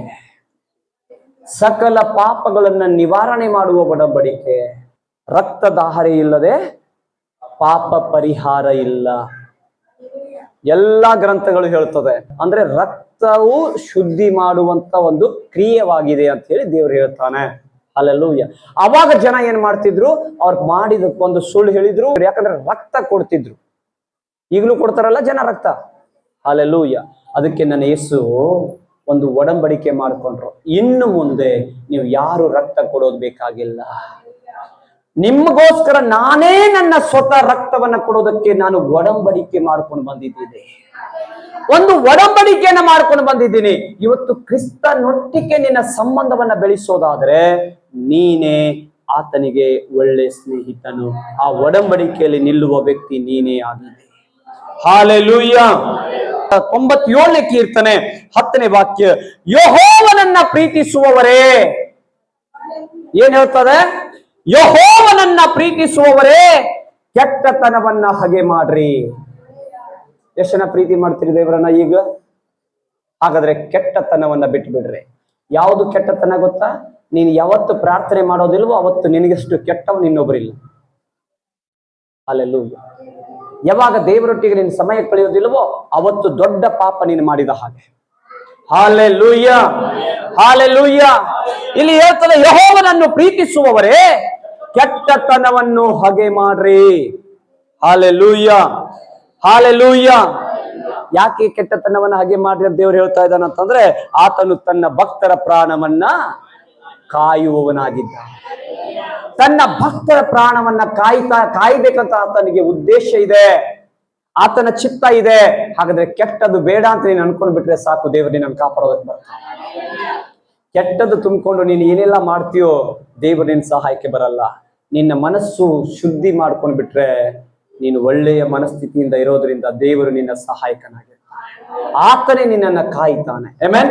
ಹಲ್ಲೆಲೂಯಾ. ನೀನು ಹೋಗುವಾಗ, ಬರುವಾಗ, ಮಲಗುವಾಗ, ನೀನು ಎಲ್ಲಾ ಪರಿಸ್ಥಿತಿಗಳಲ್ಲಿ, ಎಲ್ಲಾ ಸಮಯಗಳಲ್ಲಿ ದೇವರೇ ನಿನಗೆ ಕಾವಲಾಗಿರ್ತಾನೆ. Hallelujah, hallelujah. ನೋಡಿ, ಈ ಲೋಕದಲ್ಲಿ ಕೆಲವೊಬ್ಬರಿಗೆ ಬಾಡಿ ಗಾರ್ಡ್ಸ್ ಗಳು ಇರ್ತಾರೆ, ಹೌದಲ್ರಿ? ಮುಖ್ಯಮಂತ್ರಿಗೆ, ಪ್ರಧಾನಮಂತ್ರಿಗೆ, ಒಬ್ಬ MLA ಗೆ ಅಥವಾ ಬೇರೆ ಬೇರೆ ಅವರು ವೈಯಕ್ತಿಕವಾಗಿ ಕೆಲ ಬಾಡಿ ಗಾರ್ಡ್ಸ್ ಗಳನ್ನ ಇಟ್ಕೊಂಡಿರ್ತಾರೆ ಕೆಲ ಶ್ರೀಮಂತರುಗಳು, ಹೌದಲ್ಲ? ಹಲ್ಲೆಲೂಯಾ. ಎಲ್ಲರಿಗೆ ಮನುಷ್ಯರು ಬಾಡಿ ಗಾರ್ಡ್ ಇದ್ದಾರೆ. ನಿನ್ನ ನಡತೆ ಸರಿ ಮಾಡ್ಕೋ. ದೇವ ದೂತರು, ಪರಿಶುದ್ಧಾತ್ಮನು ನಿನ್ನನ್ನ ಕಾಯುವ ದಾಲಾಗಿ ಮಾತಾಡ್ತಾನೆ. ನಿನ್ನನ್ನ ಕಾಯುವ ದೇವರು, ನಿನ್ನನ್ನ ಕಾಪಾಡುವ ದೇವರು. ಹಲ್ಲೆಲೂಯಾ. ಎಲ್ಲಾ ಬಾಡಿ ಗಾರ್ಡ್ಸ್ ಗಳು ನೋಡ್ರಿ, ಅವರ ಯಜಮಾನರಿಗೆ ಯಾರಾದ್ರೂ ಶೂಟ್ ಮಾಡಿಬಿಟ್ರೆ, ಯಾರು ಶೂಟ್ ಮಾಡಿದ್ರಂತ ಅವಾಗ ಪಿಸ್ತೂಲ್ ತೆಗಿತಾರೆ ಇವರು. ಹಲ್ಲೆಲೂಯಾ. ಇವ್ರು ಶೂಟ್ ಮಾಡಿದ ಮೇಲೆ, ಅವನಿಗೆ ಹೊಡೆದ ಮೇಲೆ ಇವ್ರು ಆಮೇಲೆ ಪಿಸ್ತೂಲ್ ತೆಗಿತಾರೆ ಹೊಡೆಯಾಕ. ಹಲೋ. ಆದ್ರೆ ನನ್ನ ದೇವರು ಅವ್ರ ಪಿಸ್ತೂಲ್ ತೆಗಿಲಾರ್ದಂಗೆ ಅವ್ರ ಕೈಯನ್ನ ಅಲ್ಲೇ ಮಡಚಿಟ್ಟು ಬಿಡ್ತಾರೆ. ಹಲ್ಲೆಲೂಯಾ. ಅರ್ಥ ಆಗ್ತಾ ಇದೆಯಾ? ಅವ್ರು ನಿನ್ನನ್ನು ಶೂಟ್ ಮಾಡಕ್ಕೆ ಬಿಡಲ್ಲ. ಯಾಕಂತಂದ್ರೆ ನನ್ನ ದೇವರು ಅವರನ್ನ ಗಮನಿಸ್ತಾ ಇದ್ದಾನೆ, ಸಂಪೂರ್ಣವಾಗಿ ಅವರನ್ನು ತಿಳಿದಿದ್ದಾನೆ. ಈಗ ಈ ಬಾಡಿ ಗಾರ್ಡ್ಸ್ ಗಳು ಯಾವಾಗ ಪೆಟ್ಟು ಬಿದ್ದ ಮೇಲೆ, ಅಯ್ಯೋ ಇಲ್ಲೊಂದು ಹಾರ್ನ್ ಹೊಡಿಬೇಕು. ಏನ್ ಹಾರ್ನ್ ಹೊಡಿಬೇಕು? ಅವ್ರು ಏನೋ ಹಿಡ್ಕೊಂಡು ಅಡ್ಡಾಡ್ತಾರೆ ಗೊತ್ತಲ್ಲ, ಬಾಂಬ್ ಚೆಕ್ ಮಾಡೋದು. ಹಿಂಗ್ ಹಿಡ್ಕೊಂಡು ಹೋಗ್ಬೇಕು, ಸೌಂಡ್ ಬಂದ್ರೆ ಅಲ್ಲಿ ಏನೋ ಐತಂತ ಅಲ್ಲಿ ಅಲ್ಲಿ ಆ ರೂಟೇ ಬಂದು ಇನ್ನೊಂದು ರೂಟಿಗೆ ಕರ್ಕೊಂಡು ಹೋಗ್ತಾರೆ. ಆದ್ರೆ ನನ್ನ ದೇವ್ರು ಏನ್ ಗೊತ್ತಾ, ನಿನಗೇನಾದ್ರೂ ಹಾಕ್ರಿ, ಎಲ್ಲ ಕನೆಕ್ಷನ್ ಕಟ್ ಮಾಡಿ ಅದರ ಮೇಲೆ ನಡೆಸ್ತಾನೆ. ಹಲ್ಲೆಲೂಯಾ. ಇದು ನನ್ನ ಸಹಾಯ ಪರಲೋಕ, ಈ ಲೋಕದ ಸಹಾಯ ಜನರು. ಹಾಗಾಗಿ ಅವರು ಹೆಚ್ಚು ಚಿಂತೆಗೆ ಒಳಗಾಗ್ತಾರೆ. ಆದ್ರೆ ಪರಲೋಕ ಸಹಾಯ ಪಡ್ಕೊಂಡವರು ಚಿಂತೆಗೆ ಒಳಗಾಗಲ್ಲ, ಇನ್ನೊಬ್ಬರಿಗೆ ಚಿಂತೆಯಿಂದ ಬಿಡಿಸ್ತಾರೆ. Hallelujah, hallelujah. ದೇವರ ನಾಮಕ್ಕೆ ಸ್ತೋತ್ರ. ಯಾಕೆ ಈ ಮಾತು ಹೇಳ್ತಾರೆ ಗೊತ್ತಾ? ಹಲ್ಲೆಲೂಯಾ. ಮುಂದೆ ನೋಡಿ, ದುಷ್ಟರ ಕೈಯಿಂದ ಅವರನ್ನ ನಾನು ಏನ್ ಮಾಡ್ತೀನಿ? ಬಿಡಿಸುತ್ತೇನೆ. ಯಾರ ಕೈಯಿಂದ? ದುಷ್ಟರ ಕೈಯಿಂದ ಬಿಡಿಸ್ತೇನೆ. ಓಕೆ, ದೇವರಿಗೆ ಸ್ತೋತ್ರ. 1 ಕೊರಿಂಥ 2ನೇ ಅಧ್ಯಾಯಕ್ಕೆ ಹೋಗೋಣ. 2ನೇ ಅಧ್ಯಾಯ 14ನೇ ವಾಕ್ಯ ಓದ್ರಿ. ಆ ಪ್ರಾಕೃತ ಮನುಷ್ಯನು ದೇವರ ಆತ್ಮನ ವಿಷಯಗಳನ್ನು ಬೇಡ ಎನ್ನುತ್ತಾನೆ. Hallelujah, hallelujah. ದೇವರ ಸಹಾಯ ಬೇಡ ಅಂತ ಹೇಳ್ತಾನೆ. ಪ್ರಾಕೃತಿಕವಾಗಿ ಈ ಲೋಕದ ವಿಚಾರದಲ್ಲಿ ತುಂಬಿರುವಂತ ವ್ಯಕ್ತಿ ದೇವರ ಸಹಾಯಕ್ಕೆ ಹೋಗಲ್ಲ. ಹಾಲೆಲೂಯ. ಸರಿ, 11ನೇ ವಾಕ್ಯ ಓದ್ರಿ. ಮನುಷ್ಯನ ಒಳಗಿನ ಆಲೋಚನೆಗಳು ಅವನಲ್ಲಿರುವ ಜೀವಾತ್ಮಕ್ಕೆ ಹೊರತು ಮತ್ತಾರಿಗೂ ತಿಳಿಯೋದಿಲ್ಲ. ಇದೀರಾ? ನಿನ್ನ ಒಳಗಡೆ ಇರುವ ಆಲೋಚನೆ ನನಗ್ ಗೊತ್ತಾಗತ್ತಾ? ನೀವೇನ್ ವಿಚಾರ ಮಾಡ್ತಾ ಇದ್ರ ನನಗೆ ಗೊತ್ತಾಗತ್ತಾ? ಸಾಧ್ಯನೇ ಇಲ್ಲ. ಆದ್ರೆ ದೇವರ ವಾಕ್ಯ ಹೇಳ್ತದೆ, ಮುಂದೆ ಓದಿ ನೋಡ್ರಿ, ಹೇಳ್ತದೆ ಹಾಗೆಯೇ ದೇವರ ಆಲೋಚನೆಗಳನ್ನು ದೇವರ ಆತ್ಮನೇ ಹೊರತು ಬೇರೆ ಯಾರು ಗ್ರಹಿಸೋದಕ್ಕಾಗೋದು. ನಿನ್ ಜೀವಿತದಲ್ಲಿ ದೇವರ ಕಾರ್ಯ ನಡಿಬೇಕಂತ ಏನಾದ್ರೂ ಇದ್ರೆ ದೇವರ ಆತ್ಮನಿಗೆ ಗೊತ್ತು. ಚೆನ್ನಾಗಿ ಅದರಲ್ಲಿ ನಿನಗೆ ಜ್ಞಾನ ಬಲ ಕೊಟ್ಟು ನಿನ್ನನ್ನು ನಡೆಸ್ಕೊಂಡು ಹೋಗ್ತಾನೆ. ಆದ್ರೆ ಕೆಲ ವ್ಯಕ್ತಿಗಳು ಹೆಂಗಂತಂದ್ರೆ, ಆಗಲೇ 14ನೇ ವಾಕ್ಯ ಓದಿದೀವಲ್ಲ, ಪ್ರಾಕೃತಿಯ ಮನುಷ್ಯನು ದೇವರ ಆತ್ಮನ ವಿಷಯವನ್ನ ಬೇಡ ಎಂದು ಅವನ್ ತಳ್ಳ ಹಾಕ್ತಾನೆ. ದೇವರ ಸಹಾಯಕ್ಕೆ ಹೋಗೋದೇ ಇಲ್ಲ. ಆದ್ರಿಂದ ಅವನಿಗೊಂದು ಹೆಸರಿದೆ ನೋಡಿ. ಅವು ಅವನಿಗೆ ಹುಚ್ಚು ಮಾತಾಗಿ, ಯಾವುದು? ದೇವರ ಮಾತುಗಳು ಹುಚ್ಚು ಮಾತಾಗಿ ಕಾಣ್ತದೆ. ಯಾಕಂತಂದ್ರೆ ಇವನಲ್ಲಿ ಪ್ರಾಕೃತಿಯ ಮನಸ್ಸಿರೋದ್ರಿಂದ ದೇವರ ಮಾತುಗಳು ಏನೆಲ್ಲ ಹೇಳಲ್ಪಟ್ರು ಅವ್ರಿಗೆ ಅರ್ಥ ಆಗಲ್ಲ. ಅವ್ರಿಗೆ ಸಾಧ್ಯನೇ ಇಲ್ಲ, ಅರ್ಥ ಆಗೋದಿಲ್ಲ. ತಮಾಷೆ ಮಾಡ್ತಾರೆ, ವಾಕ್ಯವನ್ನ ಗೇಲಿ ಮಾಡ್ತಾರೆ, ಆ ವಾಕ್ಯವನ್ನ ತಿರಸ್ಕಾರ ಮಾಡ್ತಾರೆ, ಆ ವಾಕ್ಯವನ್ನ ತಳ್ಳ ಹಾಕ್ತಾರೆ. ಗಮನ ಕೊಟ್ಟು ಕೇಳು. ಪ್ರಾಕೃತಿಯ ಮನಸ್ಸಿನಲ್ಲಿದ್ರೆ ಒಂದು ದಿನ ನಿನಗೆ ಹುಚ್ಚತನದಲ್ಲಿ ನಡೆಸ್ಬಿಡ್ತದೆ. ನೀನು ದೇವರ ವಾಕ್ಯವನ್ನು ಹುಚ್ಚತನದಿಂದ ನೋಡಿದೀಯಲ್ಲ, ಅವತ್ತು ಗೊತ್ತಾಗತ್ತೆ ಯಾರಿಗೆ ನಿಜವಾದ ಹುಚ್ಚು ಹಿಡಿದಿದೆ.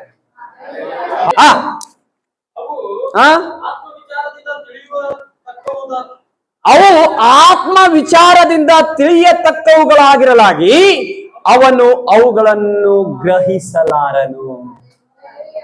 ಯಾಕೆ ಅವನಿಗೆ ಗೊತ್ತಾಗಲ್ಲ? ಹುಚ್ಚುತನದಿಂದ ಕಾಣ್ತಾನೆ ಗೊತ್ತಾ? ಆತ್ಮನ ಅನುಭವ ಇಲ್ಲ, ಆತ್ಮನ ನಡೆಸುವಿಕೆಯ ಒಂದು ದಾಹ ಇಲ್ಲ, ಆತ್ಮನ ಸ್ಪರ್ಶ ಅವನಿಗೆ ಇಲ್ವೇ ಇಲ್ಲ.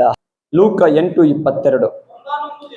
ಒಂದಾನೊಂದು ದಿನದಲ್ಲಿ ಆತನು ತನ್ನ ಶಿಷ್ಯರೊಟ್ಟಿಗೆ, ಒಂದಿನ ಏನಾಗತ್ತಂತಂದ್ರೆ, ಯೇಸು ಸ್ವಾಮಿ ತನ್ನ ಶಿಷ್ಯರನ್ನ ಕರ್ಕೊಂಡು ಒಂದು ಕೆರೆಯ ದಡದ ಆ ಕಡೆ ಇರ್ತಾರೆ. ಆ ಸಮಯದಲ್ಲಿ ಅಲ್ಲಿ ಏನ್ ಮಾಡಬೇಕು ಅದನ್ನೆಲ್ಲ ಮಾಡಿಬಿಟ್ಟು ಎಲ್ಲ ಮಾಡಿ ಮುಗಿಸಿದ ಮೇಲೆ ಶಿಷ್ಯರಿಗೆ ಹೇಳ್ತಾರೆ, ಇಲ್ಲ ನಾವು ಆಚೆ ಕಡೆಗೆ ಹೋಗೋಣ. ಎಲ್ಲಿ? ಎಲ್ಲರೂ ಹೇಳ್ರಿ, ಆಚೆ ಕಡೆಗೆ ಹೋಗೋಣ. ಹಾಲೆಲೂಯ. ದೇವರು ಹೇಳ್ತಾನೆ ಆಚೆ ಕಡೆಗೆ ಹೋಗೋಣ ಅಂತಂದಾಗ ಶಿಷ್ಯರು ಆ ನಾವೆಯನ್ನ ಒಳಗಡೆ ಹಾಕಿ ಅದರ ಒಳಗಡೆ ಕೂತ್ಕೊಂಡು ಬಿಟ್ರು. ಯೇಸು ಸ್ವಾಮಿ ಹೋಗಿ ಆ ನಾವೆಯ ಒಳಗಿನ ಭಾಗಕ್ಕೆ ಹೋಗಿ ಮಲಗಿಬಿಟ್ಟಿರ್ತಾರೆ. ಹಲೋ, ಯೇಸು ಸ್ವಾಮಿ ಅಲ್ಲಿ ಹೋಗಿ ಮಲಗಿರ್ತಾನೆ. ಎಲ್ಲೆಲ್ಲೆಲ್ಲ ಯಾರೆಲ್ಲ ಮಲಗಿದಿರೋ ಸ್ವಲ್ಪ ಎದ್ದು ಬಿಡ್ರಿ. ಹಾಲೆಲೂಯ. ಅಲ್ಲಿ ಯೇಸು ಸ್ವಾಮಿ ಮಲಗಿದ್ರು. ಒಂದಾನೊಂದು ದಿನದಲ್ಲಿ ತನ್ನ ಶಿಷ್ಯರ ಸಂಗಡ ಒಂದು ದೋಣಿಯನ್ನ ಹತ್ತಿ ಆ ದಡದ ಆಚೆ ಕಡೆಗೆ, ಅಂದ್ರೆ ಆ ಕಡೆಗೆ ಹೋಗೋಣ ಅಂತ ಹೇಳಿ ಹೇಳಲು ಸಾಕು. Hallelujah, hallelujah. ಭೂಲೋಕದ ಕಡೆಯಿಂದ ಪರಲೋಕದ ಕಡೆಗೆ ಹೋಗ್ಬೇಕಾದ್ರೆ ನಮ್ಮ ದೋಣಿಯನ್ನ ನೂಕಬೇಕಾಗತ್ತೆ. ಹಾಲೆಲೂಯ. ಸ್ವಲ್ಪ ಆಲೋಚನೆ ಮಾಡಿ. ಭೂಲೋಕ ಈ ದಡದಿಂದ ಆ ದಡಕ್ಕೆ ಹೋಗ್ಬೇಕಾದ್ರೆ ನಮ್ಮ ದೋಣಿ ಆಳವಾದ ನೀರಿಗೆ ದೂಕಬೇಕಾಗತ್ತೆ. ಇವತ್ತೆಲ್ಲರಿಗೂ ತಮಾಷೆ ಅನಿಸ್ತದೆ.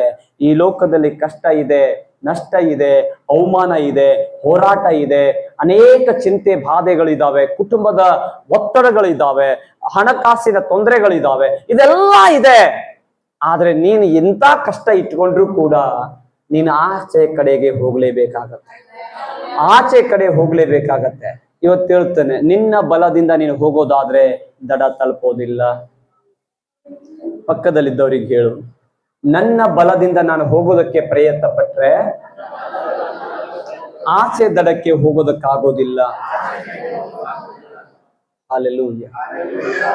ಭೂಲೋಕದಿಂದ ಪರಲೋಕಕ್ಕೆ ಹೋಗೋದಕ್ಕೆ ಆಗೋದಿಲ್ಲ ನನ್ನ ಬಲದಿಂದ. ಹಲ್ಲೆಲೂಯಾ. ಗಮನಿಸಿ, ಆಯ್ತು ಅಂತ ಹೇಳಿ ಗುರು ಏನೋ ಹೇಳಿಬಿಟ್ರು ಯೇಸು ಸ್ವಾಮಿ. ಹೇಳಿದಾಗ ಸರಿ ಅಂತ ಹೇಳಿ ಶಿಷ್ಯರು ಕೂಡ ಆ ಹುಮ್ಮಸ್ಸಿನಿಂದ ನಾವೆಯನ್ನ ನೀರಲ್ಲಿ ಬಿಟ್ಬಿಟ್ರು. ಎಳ್ಕೊಂಡು ಹೋಗಿ ಅವರು ನಾವೆಯಲ್ಲಿ ಹತ್ಕೊಂಡು ಬಿಟ್ರು. ಯೇಸು ಸ್ವಾಮಿ ಹೋಗಿ ಆ ನಾವೆಯ ಕೆಳಭಾಗದಲ್ಲಿ ಮಲ್ಕೊಂಡು ಬಿಟ್ರು. ಇವರು ಪ್ರಯಾಣವನ್ನ ಬೆಳೆಸ್ತಾನೆ ಇದ್ದಾರೆ. Hello, hallelujah, hallelujah. ಓಕೆ, ಹೋಗ್ತಾ ಇದ್ದಾರೆ. ಆ ಸಮಯದಲ್ಲಿ ಒಂದು ಬಿರುಗಾಳಿ ಅಡ್ಡವಾಗಿ ಬಂತು. ಒಂದು ಬಿರುಗಾಳಿ ಬೀಸ್ತು. ಹಲ್ಲೆಲೂಯಾ. ಆದ್ರೆ ಶಿಷ್ಯರು ಬಹಳ ಪ್ರಯತ್ನ ಮಾಡ್ತಾರೆ. ಹೇಗಾದ್ರೂ ಮಾಡಿ ದಾಟ್ಲೇಬೇಕಂತ ಹೇಳಿ ತಮ್ಮ ಶಕ್ತಿ ಮೀರಿ, ತಮ್ಮ ಸಾಮರ್ಥ್ಯ ತೋರಿಸಿ ಒಬ್ಬರಿಗಿಂತ ಒಬ್ರು 12 ಜನರು ಪ್ರಯಾಸ ಪಟ್ಟು ದಾಟೋದಕ್ಕೆ ಪ್ರಯತ್ನ ಮಾಡ್ತಾ ಇದ್ದಾರೆ. ಆದ್ರೆ ಆಗ್ತಾ ಇಲ್ಲ. ಹಲ್ಲೆಲೂಯಾ. ಇವತ್ತು ನಮಗೆಲ್ಲರಿಗೊಂದು ದೊಡ್ಡ ಪ್ರಯಾಸ ಇದೆ. ಹೆಂಗಾದ್ರೂ ಮಾಡಿ ಸ್ವರ್ಗಕ್ಕೆ ಹೋಗ್ಬಿಡ್ಬೇಕು, ಹೆಂಗಾದ್ರೂ ಮಾಡಿ ಕಷ್ಟದಿಂದ ಹೊರ ಬರ್ಬೇಕಂತ ಹೇಳಿ ನಾವು ಕೂಡ ಕಷ್ಟಪಟ್ಟು ಏನೋ ಮಾಡ್ತಾ ಇದೀವಲ್ಲ, ಏನೇನೋ ಮಾಡ್ತಾ ಇದೀವಿ, ಪ್ರಯತ್ನ ಮಾಡ್ತಾನೆ ಇದೀವಿ, ಆಗ್ತಿಲ್ಲ. ಯಾಕಾಗ್ತಿಲ್ಲ ಅಂತಂದ್ರೆ ನಿನ್ನ ಜೀವಿತದಲ್ಲಿ ಯೇಸು ಸ್ವಾಮಿಯನ್ನ ಮಲಗಿಸ್ಬಿಟ್ಟಿದ್ದಿ. ನಿನ್ನ ಜೀವಿತದಲ್ಲಿ ಯೇಸು ಸ್ವಾಮಿಗೆ ಕೆಲಸ ಕೊಡ್ತಾ ಇಲ್ಲ. ನಿನ್ನ ಜೀವಿತದಲ್ಲಿ ಯೇಸು ಸ್ವಾಮಿಗಾಗಿ ನೀನು ಯಾವ ಬಾಗಿಲುಗಳನ್ನ ತೆರೆದುಕೊಡ್ತಾ ಇಲ್ಲ. ಯೇಸು ಸ್ವಾಮಿಗೆ ಕೆಲಸ ಮಾಡೋದಕ್ಕೆ ನೀನು ಮಾರ್ಗ ಮಾಡ್ತಾ ಇಲ್ಲ. ಯೇಸು ಸ್ವಾಮಿ ನಿನ್ನ ಜೀವಿತದಲ್ಲಿ ಏನೋ ಮಾಡ್ಬೇಕಂತಂದಾಗಲೂ ನೀನು ಯಾವ ಅವಕಾಶಗಳನ್ನ ಯೇಸುವಿಗೆ ಕೊಡ್ಲೇ ಇಲ್ಲ. ಹಲ್ಲೆಲೂಯಾ. ಆದ್ರೂ ಅವರು ಶಕ್ತಿ ಮೀರಿ ಹೋದ್ರು, ಆಗ್ಲಿಲ್ಲ. ಕೊನೆಯಲ್ಲಿ ಗೊತ್ತಾಯಿತು, ನಾವಂತರೂ ದಡ ತಲುಪಲ್ಲ, ಈ ದಡನೂ ತಲುಪಲ್ಲ, ಆ ದಡನೂ ತಲುಪಲ್ಲ, ಇನ್ನೊಂದು ದಡ ಇದೆ. ಹಲ್ಲೆಲೂಯಾ. ಪರಲೋಕ ದಡಕ್ಕೂ ಹೋಗ್ಲಿಲ್ಲ, ಭೂಲೋಕ ದಡದಲ್ಲಿ ಇರ್ಲಿಲ್ಲ, ಅಂದ್ರೆ ಇನ್ನೊಂದು ದಡ ಇದೆಯಲ್ಲ. ಇವ್ರು ಅನ್ಕೊಂಡ್ಬಿಟ್ರು ಮುಗೀತು ನಮ್ ಕತ್ತಿ, ಸಾಯೋದು ಗ್ಯಾರಂಟಿ ಅಂತ ಅನ್ಕೊಂಡ್ರು. ಹಲ್ಲೆಲೂಯಾ. ಮುಗೀತು, ಸಾಯೋದು ಗ್ಯಾರಂಟಿ ಅಂತಂದಾಗ 11 ಮಂದಿ ಹೌದು ಸಾಯೋದು ಗ್ಯಾರಂಟಿ ಅಂತ ಒಬ್ರು ಅಲ್ಲಿ ಹೆಂಗಿದೆ ಕೂಗಿಕೊಂಡ್ರು, ಒಬ್ರಿಗೊಬ್ರು ಚೀರಾಡ್ತಾರ. ಹಲ್ಲೆಲೂಯಾ. ಆವಾಗ ಒಬ್ನು ಬುದ್ಧಿ ಓಡಿಸಿ ಹೋಗ್ತಾನೆ, ಒಬ್ಬನು ಬುದ್ಧಿ ಓಡಿಸ್ತಾನೆ. ಸ್ವಾಮಿ ಯೇಸುವೇ, ಸಾಯ್ತಾ ಇದೀವಿ, ನಮ್ಮನ್ನ ಬದುಕಿಸು, ಸಾಯ್ತಾ ಇದೀವಿ, ನಮ್ಮನ್ನ ಬದುಕಿಸು ಅಂತ ಯೇಸುವಿನ ಕಡೆಗೆ ಹೋದಾಗ ಯೇಸು ಸ್ವಾಮಿ ಎದ್ದು ಬಂದು ಏನಾಯ್ತು ಅಂತ ಪ್ರಶ್ನೆ ಕೇಳಿದ್ರ? ಹಲೋ, ಏನಾಯ್ತು ಅಂತ ಪ್ರಶ್ನೆ ಕೇಳಿದ್ರ? ಯೇಸು ಸ್ವಾಮಿ ಏನ್ ನಡೀತಂತ ಕೇಳಿದ್ರ? ಒಂದ್ ವೇಳೆ ನಾವಿದ್ರೆ ಏನ್ ಮಾಡ್ತಿದ್ವಿ? ಏನಾಯ್ತು, ಏನ್ ನಡೀತು, ಹೆಂಗಾಯ್ತು, ಇದೆಲ್ಲ ಕೇಳ್ತೀವಲ್ಲ. ಯೇಸು ಸ್ವಾಮಿಗೆಲ್ಲ ಗೊತ್ತು. ನಿದ್ದೆ ಮಾಡ್ತಾ ಇದ್ದಾನಂತಂದ್ರೆ ಯೇಸು ಸ್ವಾಮಿ ಮಲಗಿಲ್ಲ. ಯೇಸು ಸ್ವಾಮಿ ನಿನ್ನ ದಾರಿ ಕಾಯ್ತಾ ಇದ್ದಾನೆ. ಯೇಸು ಸ್ವಾಮಿ ನಿನ್ನ ಶಬ್ದಕ್ಕಾಗಿ ಕಾಯ್ತಾ ಇದ್ದಾನೆ. ಎಲ್ಲ ಗೊತ್ತು. ಎದ್ದು ಬಂದು ಏನು ಮಾತಾಡ್ಲಿಲ್ಲ. ಎದ್ದ ತಕ್ಷಣ ಹಲ್ಲೆಲೂಯಾ. ಯಾರ ಜೊತೆ ಮಾತಾಡಿದ್ದು? ಸಮಸ್ಯೆದ ಜೊತೆ ಮಾತಾಡಿದ್ದು. ಯಾರ ಜೊತೆ ಮಾತಾಡಿದ ಯೇಸು? ಸಮಸ್ಯೆಗಳ ಜೊತೆ ಮಾತಾಡಿದ್ದು. ಏನಾಯ್ತಂತ ಹೇಳಿ ಸಮಸ್ಯೆಗೆ ಒಳಗಾದವರಿಗೆ ಕೇಳಲಿಲ್ಲ. ದೇವರು ಡೈರೆಕ್ಟ್ ಆಗಿ ಸಮಸ್ಯೆದ ಜೊತೆ ಡೀಲ್ ಮಾಡ್ತಾ ಇದ್ದಾನೆ. ಹಲ್ಲೆಲೂಯಾ. ಅದು ಎಲ್ಲವೂ ಶಾಂತವಾಯಿತು, ಎಲ್ಲವೂ ಮುಗೀತು. ಅದಾದ ಮೇಲೆ ಸಮಸ್ಯೆಗೆ ಒಳಗಾದವ್ರ ಜೊತೆ ಮಾತಾಡ್ತಾನೆ. ಹಲ್ಲೆಲೂಯಾ. ಹೌದಲ್ಲ? ಏನ್ ಮಾತಾಡ್ತಾರೆ? ನಿಮ್ಮ ನಂಬಿಕೆಯಲ್ಲಿ. ಹಲ್ಲೆಲೂಯಾ. ಎಷ್ಟು ಜನ ಯೇಸು ಸ್ವಾಮಿ ನಂಬ್ತೀರಾ? ಹಾಗಾದ್ರೆ ಇವತ್ತು ನಿಮ್ಮ ನಂಬಿಕೆಯಲ್ಲಿ ಯೇಸು ನಿನ್ನ ಜೀವಿತದಲ್ಲಿ ಇದ್ದಾಗಲೂ ಮಲಗಿಸ್ಬಿಟ್ಟಿದೆಯಲ್ಲ, ಹಾಗಾದ್ರೆ ನಂಬಿಕೆ ಇಲ್ವೇ ನಿನಗೆ? ಕೆಲವೊಬ್ರು ನನ್ನ ಜೀವಿತಕ್ಕೆ ದೇವರೇನ್ ಮಾಡ್ಯಾನ್ರಿ? ನೀನ್ ದೇವ್ರಿಗೆ ಮಾಡಕ್ ಬಿಟ್ರೆ ತಾನೇ ಮಾಡೋದು. ಏನು ಮಾಡಿಲ್ಲ ನನ್ನ ಜೀವಿತದಲ್ಲಿ ದೇವರು, ಏನು ಒಳ್ಳೇದಾಗ್ಲಿಲ್ಲ ನನಗೆ. ನೀನೇ ಮಾಡಿದ್ದಿ, ದೇವರಿಗೆ ಏನಾದ್ರೂ ಚಾನ್ಸ್ ಕೊಟ್ಟಿಯ ನೀನು ಮಾಡಕ್ಕೆ? ಹಲ್ಲೆಲೂಯಾ. ಆದ್ಮೇಲೆ ದೇವರು ನನ್ನ ಕೈ ಬಿಟ್ಬಿಟ್ಟ, ದೇವರೇನು ಮಾಡ್ಲಿಲ್ಲ. ಅದು ನಿನ್ನ ಜೀವಿತ, ಅದು ನೀನ್ ಮಾಡ್ಕೊಂಡದ್ದು. ದೇವರು ಕಾಯ್ತಾ ಇದ್ದ, ನಿನ್ನ ನಾವೇ ಒಳಗಡೆ ಯೇಸು ಇದ್ದಾನೆ. ಹಲ್ಲೆಲೂಯಾ. ನಿನ್ನ ನಾವೇ ಒಳಗಡೆ ಯೇಸು ಇದ್ದಾನೆ. ಆ ನಾವೇ ಯಾವುದು? ನಿನ್ನ ಜೀವಿತ. ನಿನ್ನ ಜೀವಿತದಲ್ಲಿ ಯೇಸು ಇದ್ದಾನೆ. ಆತನಿಗೆ ಸೈಲೆಂಟ್ ಆಗಿ ಮಲಗಿಸೋದಕ್ಕೆ ಬಿಡಬೇಡ. ಕೂಗು, ಯೇಸುವನ್ನ ಎಬ್ಬಿಸು, ಯೇಸುವಿನಿಗೆ ನಿನ್ನ ಸಮಾಚಾರ ತಿಳಿಸು, ಯೇಸುವಿನ ಕಡೆಯಿಂದ ಸಹಾಯ ಕೇಳು. ಆತನು ನಿನ್ನನ್ನ ಬೆಯ್ಯೋದಿಲ್ಲ, ನಿನ್ನನ್ನ ಏನೋ ಮಾಡೋದಿಲ್ಲ, ಆತ ನಿನಗೆ ಶಾಪ ಕೊಡೋದಿಲ್ಲ. ಡೈರೆಕ್ಟ್ ಆಗಿ ಆ ಸಮಸ್ಯೆದ ಜೊತೆಗೆ ಡೀಲ್ ಮಾಡ್ತಾನೆ, ಸಮಸ್ಯೆವನ್ನ ಬಗೆಹರಿಸ್ತಾನೆ. ಆದ್ರೆ ಇವತ್ತು ಸಮಸ್ಯೆ ಏನಂತಂದ್ರೆ ನಾವು ದೇವರನ್ನ ಕೂಗ್ತಾ ಇಲ್ಲ, ದೇವರನ್ನ ಸೈಲೆಂಟ್ ಆಗಿ ಇಟ್ಬಿಟ್ಟಿದ್ದೀವಿ. Hallelujah, hallelujah. ಪ್ರೀತಿಯ ದೇವಚಂದ್ರೆ, ದೇವರ ವಾಕ್ಯದಲ್ಲಿ ಬಹಳ ಸ್ಪಷ್ಟನೆ ತನ್ನ ಭಕ್ತರನ್ನ ಆಪ್ತ ಮಿತ್ರನಂತೆ ಆತ ನೋಡ್ಕೊಳ್ತಾ ಇದ್ದಾನೆ, ತನ್ನ ಸ್ನೇಹಿತನ ಹಾಗೆ ಆತ ನೋಡ್ತಾ ಇದ್ದಾನೆ. ಹಾಗಾದ್ರೆ ಇವತ್ತು ಆ ಯಜಮಾನನಿಗೆ ಒಪ್ಪಿಸಿಕೊಡು ನಿನ್ನ ಜೀವಿತವನ್ನ, ಆ ಯಜಮಾನನಿಗೆ ಸಮರ್ಪಣೆ ಮಾಡು ನಿನ್ನ ಜೀವಿತವನ್ನ. Hallelujah, hallelujah. ಅವಾಗ ನೋಡಿ, ಗುರುವೇ ನಾವು ಸಾಯ್ತೀವಿ ಅಂತ ಹೇಳಿ ಕೂಗಿಕೊಂಡಾಗ